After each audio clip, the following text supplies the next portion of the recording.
This is the King's Highway.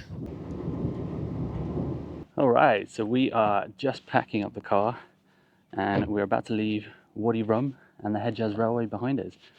And we're setting off on our next adventure in Jordan, our next Jordanian expedition. And we'll be driving along the King's Highway, which I believe is one of the oldest continuously used roads in the world, dating back at least 5,000 years. This is an ancient trade route that spanned empires. It stretched from ancient Egyptian cities, places like what's modern day Cairo, across the Levant, and into Mesopotamia, where it ended on the banks of the Euphrates River in what's now Syria. So join me as I explore one of the oldest highways in the world. We've just turned off the desert highway and we've come onto this much narrower and a little bit rougher looking road. I'm not sure if it will stay this way forever, but this is Highway 35. Highway 35 is the modern reincarnation of the King's Highway, which started in Egypt, ancient Egypt, with the pharaohs, and made its way across much of what's now the Middle East. And it's remarkably still in use. It's tarmacs now, but over the last 5,000 years, countless travelers, nomads, pilgrims, kings, emperors, they've all passed along this road, whether it's by car as they do now, bicycle probably, motorcycle, on foot, carts, camels, horses, everything. So this really is, if you're a history buff like me, this is a pretty impressive piece of history.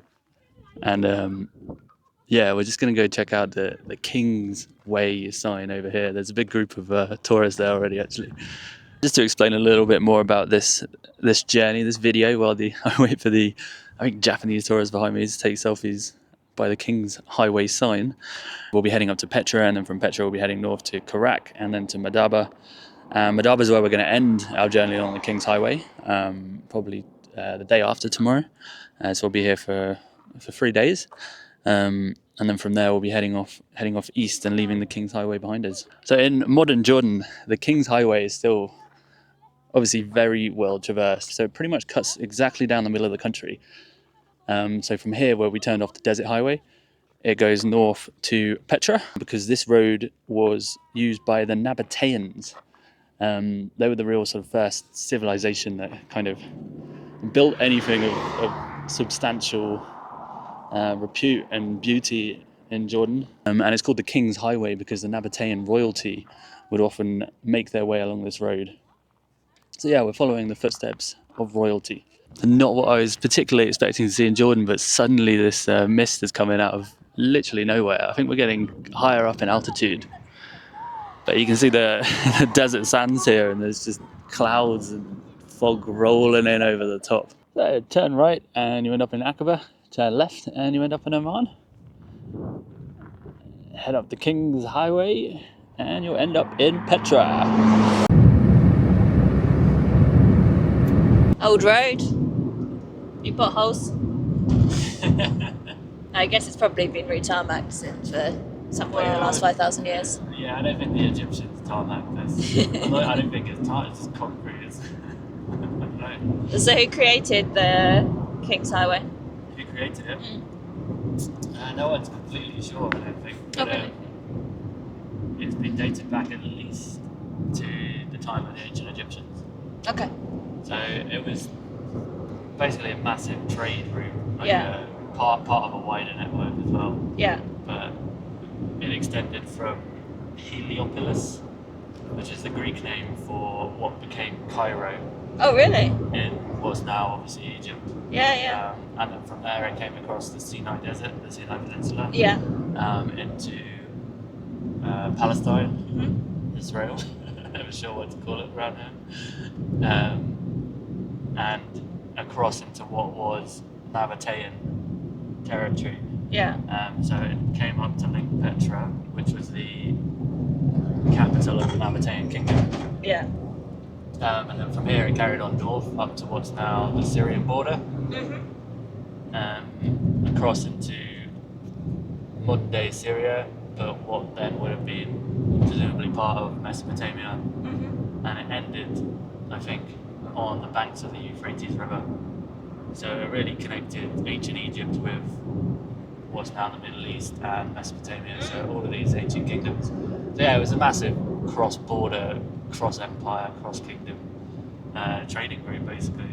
We've just pulled over on the side of the King's Highway because we saw this sign saying Petra View Shop, the second best view in the world. So let's check it out. Oh, and you can't see much. The clouds have just rolled in. Yeah, there's plenty of little roadside stops here on the King's Highway. I'm sure the view would be much nicer if the sun was shining. Yeah, it's a bit bizarre. It feels like we've come into a different country. This morning in Wadi Rum, it was absolute just sunshine, hot, warm, wearing shorts and t-shirts. And now it's like, almost feels like these, like the lunar landscapes you get in Iceland or somewhere like that. It's a bit bizarre, not what I was expecting. I'll admit that. All right, so we're about 10 minutes outside of Petra now, and the mist has just about, well, it hasn't dissipated. It's still there, but it's let up a little bit more. And we just drove past this exceptional viewpoint. And if the mist wasn't here, annoyingly, I think we would be able to see all the way into Israel. We'd at least be able to see to the Dead Sea and the border that there's a Dead Sea highway over there, and that forms the border with Palestine, West Bank, Israel, etc. But yeah, these down fogs in the way, so you can't actually see across. But yeah, the canyons here look pretty impressive, and I guess that's why the Nabataeans came here originally, to build their capital, kind of hidden away from the rest of the world, I guess. We have arrived in Petra. Well, actually, this is just our hotel, Nomads, which looks suspiciously like Petra. I wonder what inspired them. It's so cheesy. This is Wadi Musa, which is the main town, the hub for Petra, really. And we're just making our way down these steep ass hills down to the Petra Museum and Visitor Centre. This is the Wadi. This will be Wadi Musa, a dry riverbed that gives the town its name. And yeah, just up here is a. We'll check out the I Love Petra sign, obviously. There we are. I love Petra.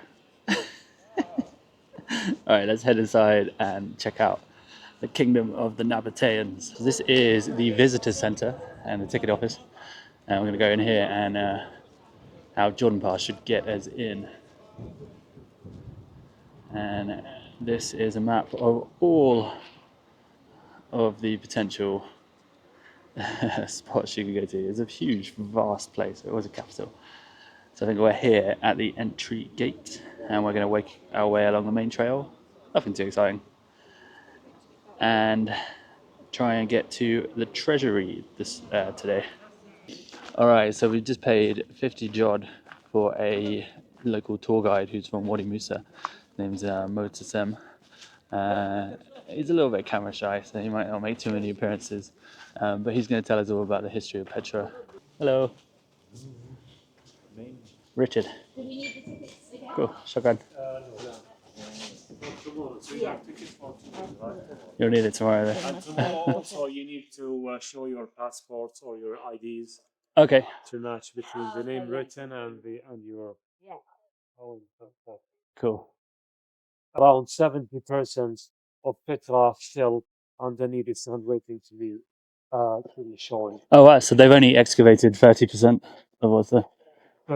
And the locals in the past in Wadi Musa during the winter time, in order to expect more rain, they would go to visit Jabal Harun. And in general, they bring goats to sacrifice their goats. Right. On the bottom, after they finish, they go to the top to do the prayers. Why? To expect more rain. And there was a very old man in the past, when he feels that there is a need to do that, to do these rituals, then he comes to invite the people to urge them in order to do that during the winter time in general. Today, they totally stopped. When Petra was listed in the UNESCO they stopped that. And yeah, since 1980s, the locals were not doing that anymore. Horse taking you from here to the season front. No, thank you. Because the horse has already paid you the ticket, you just give it to for horse. Yeah, we need to walk. You have a look.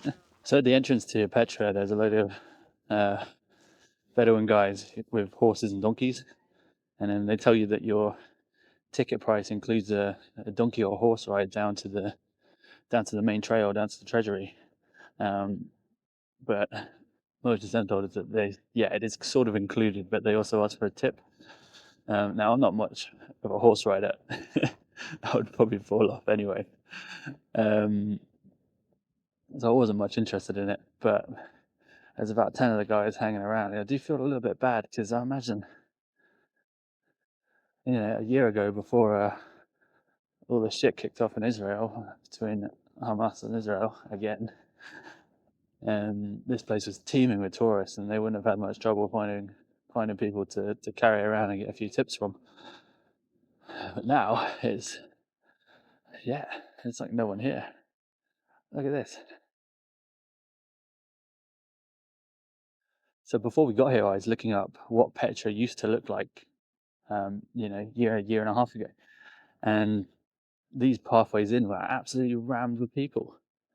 If you come here now, there's literally no one here. Absolutely no one. Everyone I spoke to, like, for some reason, I'd never been here. This is my 92nd country, but I'd never been to Petra before. But most of my friends had, and they all told me you need to get up at 5 a.m., 6 a.m. or whatever. Get here as soon as the gates open, so you can be the first person into the treasury. But it looks like we might be the first people here anyway. So the Nabataeans were well connected to different civilizations, like Yes. the Egyptians and the Uh-huh. Mesopotamians. Yes. Does that have anything to do with the King's Highway? Was that here before the Nabataeans came here? Or you know the King's Highway, Uh-huh. the road, like Yes. the ancient trade Uh-huh. route. Yes. Was that here before the Nabataeans, or did Before they? the Nabataeans. Yeah. Did they kind of build I'm their? not quite sure, but I think it was before the Nabataeans. Okay. By the way, the Nabataeans already knew about the place since a very long time. And Salam Latikar, but they started to settle here mostly in the 4th to 5th century BC. They started to settle here in Petra. Oh, okay. Yeah. They were traders, so they knew about most of those trades. I think King's Highway, one of them. Yeah. But I'm not sure, to be honest. Yeah. Okay. It That was yeah. before or after. That would make sense. Like I said, I read the King's Highway was like 5,000 years old or 5,000 something. years Yeah, old. so that would be Ah, long before the yeah. Nabataeans. Uh-huh. Yeah. So maybe they realized this was a good trading spot. Or Definitely. we've just made our way into the gorge, and our guide was just explaining a little bit about the history to us. As we walked down, we've just passed all the Jinn caves, they call them, which is where lots of the Nabataeans were buried, the rich ones, and they called them Jinn caves so that the grave robbers thought they were cursed or full of ghosts, and so they wouldn't rob them. And our guide was explaining that the Nabataeans came here about 400 BC. They would have come here because this was on the King's Highway. This was a big trading spot, basically, like a central, well-known area, but it was also really protected. Like, as you'll see as we make our way deeper into the system behind me, all around me, you've got all of these chasms and canyons and gorges, etc. They are filming. It's a Russian TV. Oh, okay. So we're just at the entrance. I'm just whispering because we've been told off because there's a Russian television show being filmed at the entranceway. But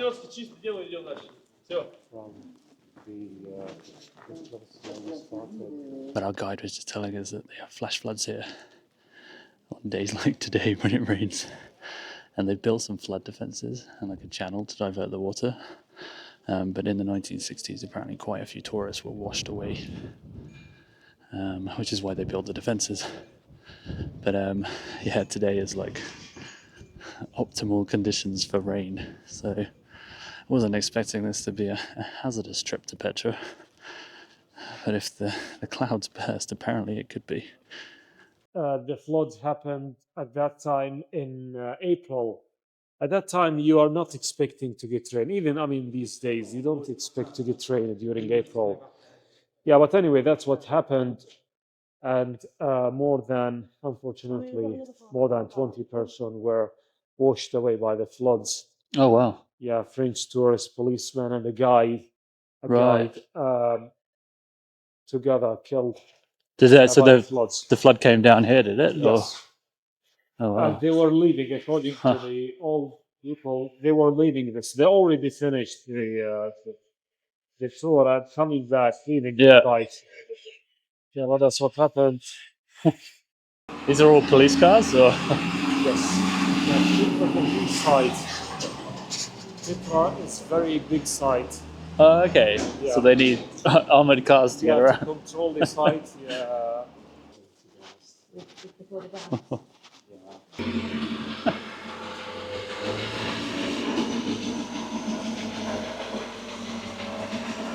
So I just want to show you this. This might look a little bit boring to start with, but this is a water channel.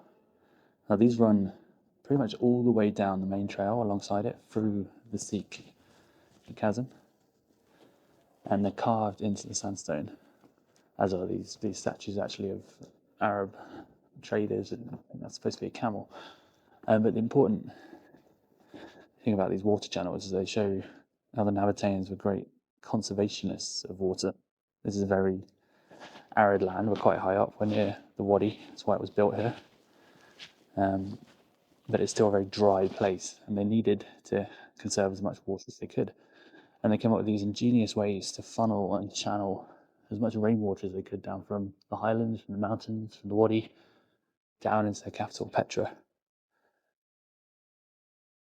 And interestingly, the word Nabataean is a name for the Bedouin tribe that eventually settled here after, traversing the Arabian deserts for generations. They decided they needed to settle somewhere that had a permanent water source. I suppose they were tired of, tramping through the deserts and going from one oasis to the next. So they set up a shop here in Petra, and the word Nabataean actually comes from an old Arabic word meaning to conserve water or to extract water from the earth. So the whole basis of Petra, the whole Nabataean civilization is effectively just built on the availability of water. So the Nabataeans, descended from Bedouin Arab tribes, they were great builders, great engineers, utilised the landscapes incredibly well, as you can see. But they weren't great writers. They didn't record much. They used the Aramaic script, they used the Phoenician alphabets, the Greek alphabets. They didn't have their own script. The Arabic script wouldn't develop till much later. But unfortunately, all we really have left of them is a few records from other civilizations, be that the Romans that came later and conquered them, or perhaps the Greeks who passed through here, Greek traders who wrote about the place. But rather than written records, they've just left their mark in the sandstone. As far as we remember, the locals lived here inside the caves in Petra till 1980s. Oh, But wow. are they descended from the Nabataeans? They don't know, to be honest. We don't Right. also have enough resources to confirm that the locals today are the Nabataeans in the past. Okay. In the old Yeah. days. Yeah, but again, they are claiming, the peoples are claiming, they are Right. assuming since they live here for a long time, they should be Nabataeans. Oh, I see. But do we have a proof about that? No. So the local people here today will say they are Nabataeans still. Many locals. السلام عليكم الله يعطيكم العافية.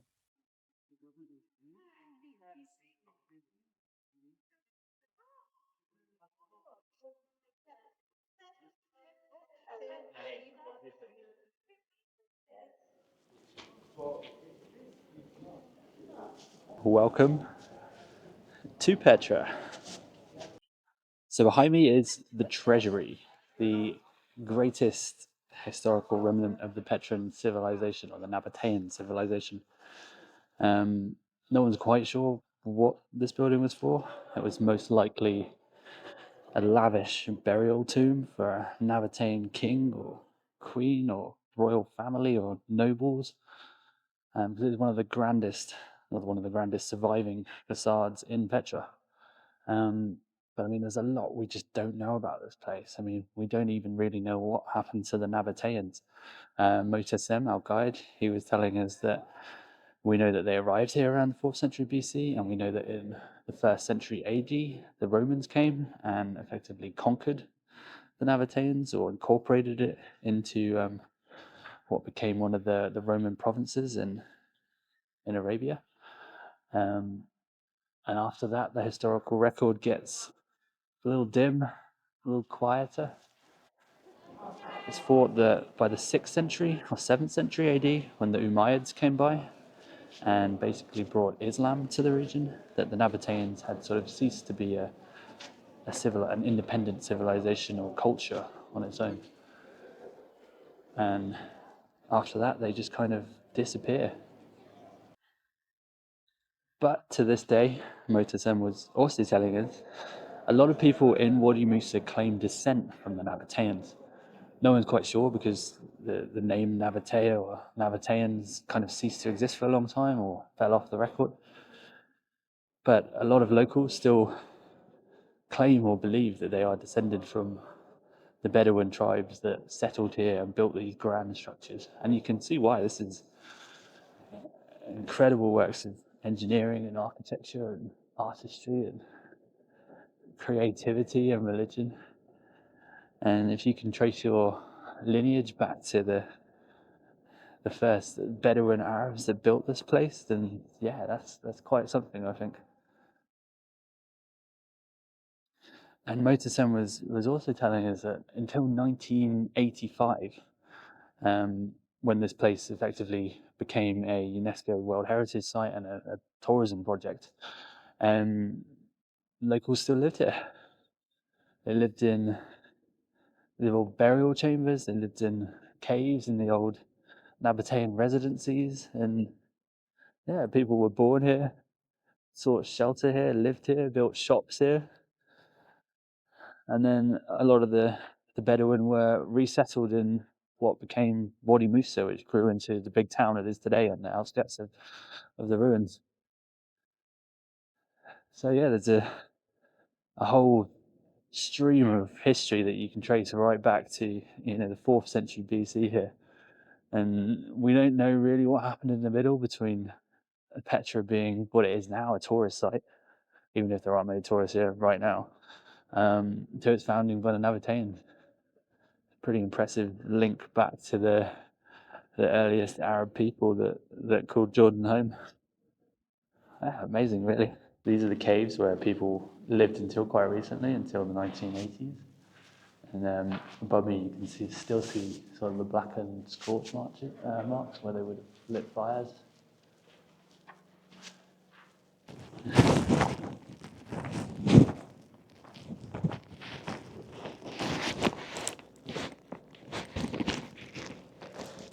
Oh. And here comes the rain. Hope we don't get washed away.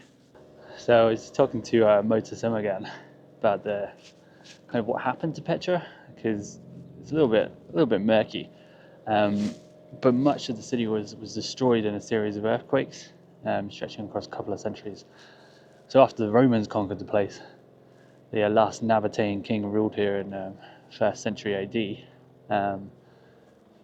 300 AD, thereabouts. Big earthquake destroyed a lot of the place, and then another one came along and a couple of hundred years later and leveled a lot of it, which is why a huge amount of the Nabataean past was lost. And then after that, it really became the domain of the nomads, of the Bedouin, who would come here seasonally in the winter, as we are now, seeking shelter in lots of the caves that you can see behind me. where we have walked in quite a few of them, and it's a lot warmer inside the caves than it is outside right now. I'm just walking now to check out the Greco-Roman theatre, which has literally been carved into the sandstone. Just spin around so you can see it. But yeah, I mean, 1,500 years ago, maybe 2,000 years ago, this place would have been teeming with Nabataeans watching theatre, would have been performances, plays. Probably not gladiators, I don't think that was the right kind of era, but this would have been, you know, the centre of the city, cultural heart of Petra. And yeah, strange to think there's just me right now, just me, and a cat. There's a little cat over here.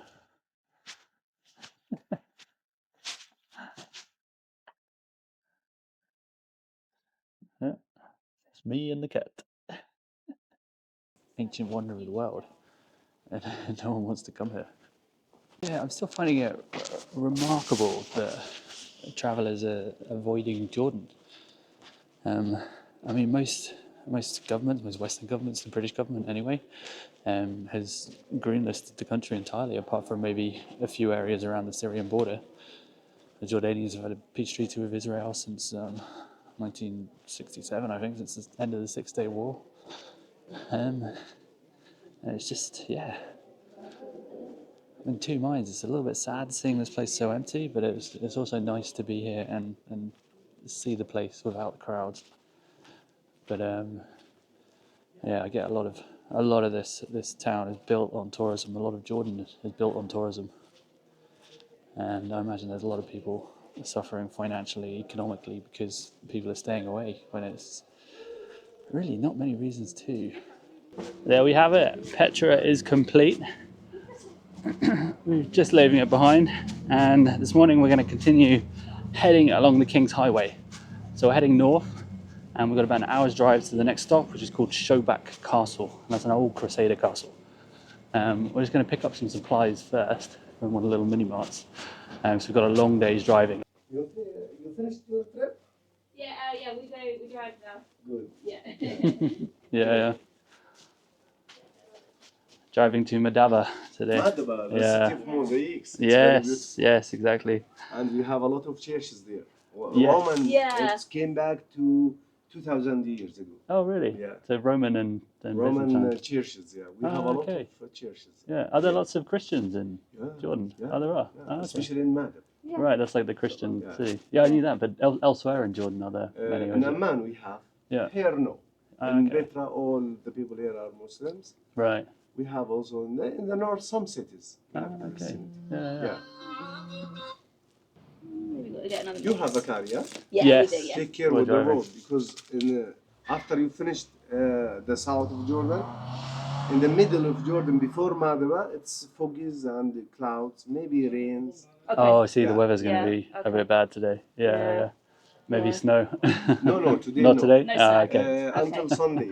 Sunday the Sunday snow's snow. coming. Maybe Ah, we okay. have snow, Yeah. Oh, okay. especially in Amman. Oh, in Amman. Okay. Oh. Sunday We we're won't. going to Oh. Azraq.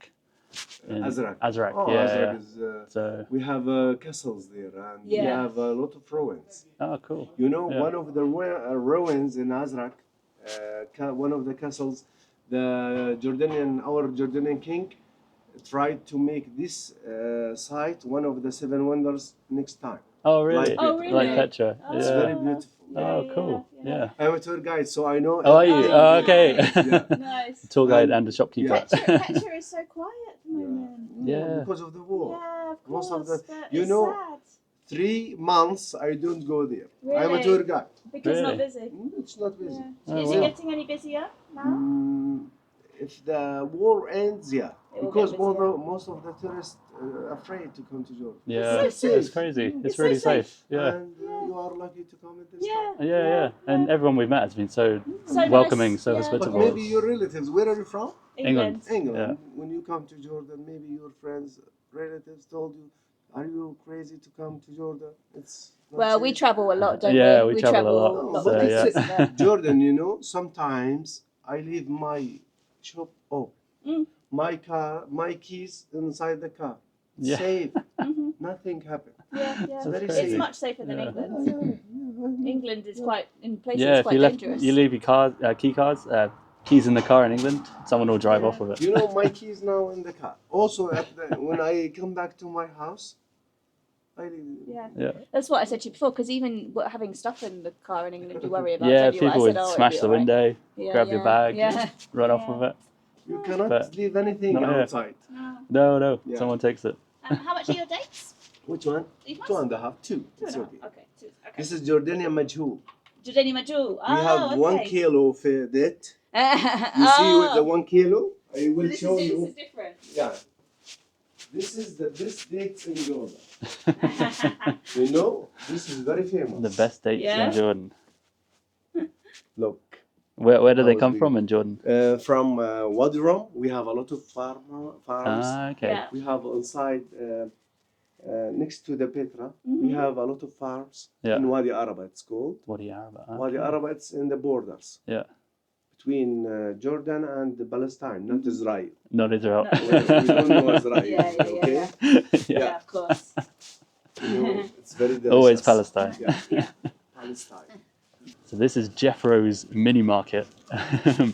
It's right outside Petra. You can't miss it. The guy's really useful, really helpful.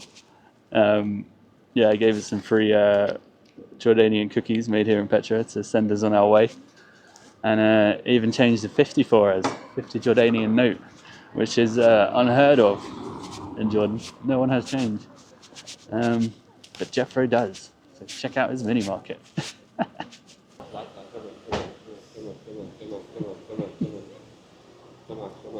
Come on. 1995. 90. 90. Yeah. How? Unleaded, right? Full? Full, yeah. There's to be down there. So in Jordan, as in many Middle Eastern nations, you don't actually pump your own petrol. You drive up, open the tank, and they do it for you. Pretty amazing. I don't know how much petrol costs here, but yeah. I mean, in the Middle East, you always imagine it's going to be cheap, but we'll find out. Getting a full tank. So we can continue our journey along the King's Highway. And as you may notice, I'm in the passenger seat. Claire, of Claire's Footsteps, like and subscribe, is doing the driving for a little bit. See if we survive. Cool, so it looks like that's about 30 dinars, which is 30 quid, 35 quid. Cash or Visa? Oh, that's fine. Cash. Oh, wait, cash. Get some change. I'm going to get more cash in Madaba. Cool. Good. Shukran. I don't mind. Nice. And now we got some dinars for change. Right, now we just go. Cool. Now to Shobak. So it's pretty windy. We're pretty high up now. We've just come up some winding roads from the King's Highway, like a short detour to find this thing behind me. It's Crusader Castle. This is Shobak Castle, and I believe it was built by some French Crusaders in the early 12th century AD. And they built it here as they were the Crusaders were conquering what was the Holy Land when they took Jerusalem and then came this way further east and took much of what is now Palestine and Jordan. And they wanted this castle because obviously it controlled the King's Highway. From here you can see right across down into the valleys and down towards Petra, etc. So this would have been, a point of control. And this kind of became almost like a border as well between the Crusader kingdoms and the Muslim kingdoms. Further north, we'll be seeing Kerak Castle as well, which was like the stronghold of the French Crusaders around here. And this kind of followed the line of the King's Road. And the King's Road kind of separated the Crusader kingdom of Jerusalem and all the rest of the smaller Crusader kingdoms in places like Antioch and stuff like that. separated them from the Muslims, who then eventually reconquered all of this when Salah ad-Din, one of the most famous Muslim kings or sultans or rulers, took Jerusalem back from the Crusaders in about a century later. Yeah, unfortunately, we've driven all this way and then found pretty much everything is closed off. There's supposed to be a visitor centre here, which is behind me up here, but that's completely closed and looks like it is under refurbishment or something. There's not much going on here. It's pretty cold. There's a couple of cars parked. But yeah, the castle itself looks like it's closed off as well. And the road up is closed. The road down, which I was going to take us on, is also closed. So I think we're going to have to go back the way we came. We are cruising along the King's Highway. It's pretty empty, pretty sparse landscape, so we're getting pretty high up as well. It looks like the clouds are coming in again. They've got all these wind turbines up here though, harnessing the natural energy that's around here. A lot of potholes as well. It feels like not many people come by this way anymore. This is obviously the oldest continuously used road in the world, but its continuous use right now seems to be quite limited. Just a couple of boy racer there. A few police cars and a few pickup trucks every now and then. We're getting higher up to the mountains, to the Jebels, and yeah, there's a lot more mist up here. King's Highway is difficult enough to traverse in a car with all these ups and downs and twists and turns and potholes and climbs and descents, but I cannot imagine doing this 5,000 years ago in a pair of sandals, carrying all your own supplies, probably watching out for bandits and marauders along the highway.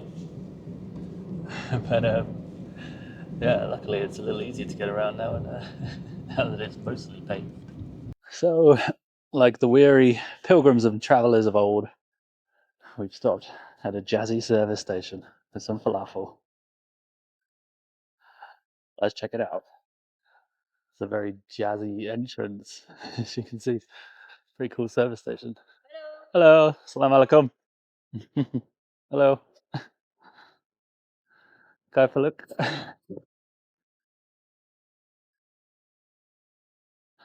Have falafel?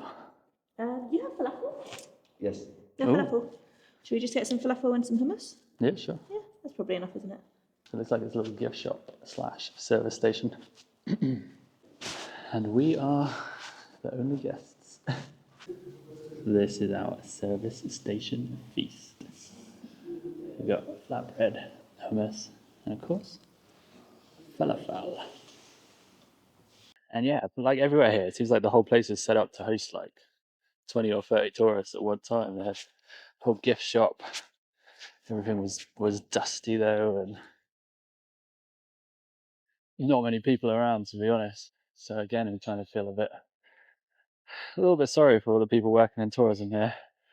The King's Highway is looking pretty quiet. We've just pulled over on the side of the road purely because this is what I imagined the King's Highway to look like. I'm not sure if you can see it, but you can see the road twisting and turning as it makes its way across this canyon. And on the other side of that, somewhere over there, is Kerak Castle, and then from there Madaba, and then Amman. So yeah, you just can't imagine doing this 1,000, 2,000, 3,000, 4,000, 5,000 years ago.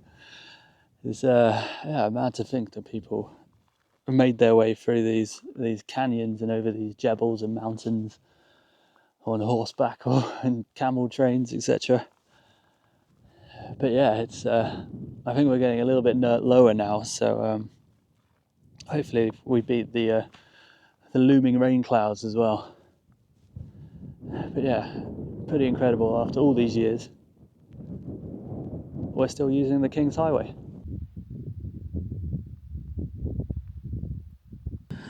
Alright, so we've made it to Kerak. It's wet, raining, and it's taken us a hell of a lot longer than we thought it would take. For some reason, I thought it might take an hour and a half to 2 hours to get here, because it was, kilometre-wise, not that far from Petra, but all the winding roads, all the ups and downs, all the congestion in the little villages and herds of sheep that randomly cross the road means it takes a lot longer to get around here than I anticipated. So we're running low on time because we need to be in Madaba tonight. So we're not actually going to go into Kerak, but I'll show you what it looks like from the car park down below. It's actually a pretty good view. There it is. The Crusader fortress of Kerak, spread across the hilltop. This is one of the largest Crusader castles that was ever built in the Levant region. Like Shobak Castle that we saw earlier, it was built by French Crusaders, I believe, in the same sort of time period, 12th century. And this was like the stronghold of the Crusaders in the region. So they would have controlled the King's Highway from here. We actually sat on the King's Highway in a little parking lot on the side of the road. And yeah, from here they would have controlled all of the trade routes. They would have taxed all the pilgrims coming through, taxed all the merchants, all the caravans, etc. We just survived a pretty mad section of the King's Highway coming down, and it turned into basically a single track lane dropping off right down into the valleys, and everyone was just trying to fucking overtake each other and speeding around the corners at 80 kilometers an hour. A little bit hair raising, but we've stopped here. This is the Grand Canyon of Jordan, and look at that, pretty incredible. There's a big reservoir down there, and then all along here we're heading on to, I believe, possibly to the other side of these mountains still. So we got a lot of mountain twists, mountain turns, ups and downs left to go before we get to Madaba. Those guys had a dead goat in the back of their van. Did they? I don't know if that's where they got pulled over, probably not, but police were checking out their pickup truck intently.